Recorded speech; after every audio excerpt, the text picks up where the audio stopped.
اون چیه؟ اما خب الان خوشگل شدی؟ برو تو آینه خودتو ببین. برو.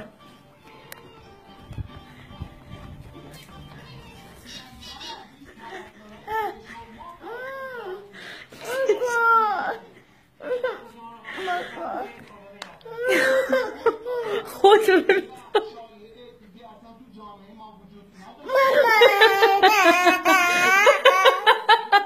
عزیز خوشگل شدی. خیلی خوب. باشه بریم پاک میکنم. شبیه بابا شدی.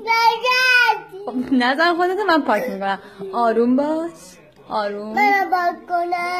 پاک میکنم. مامان بزرگ بیا ببین هلما رو چقدر خوشگل شده. خودتو یه بار دیگه تو آینه نگاه کن. خیلی خوب. باشه آروم پاک کنیم. آروم گریه نکن دیگه.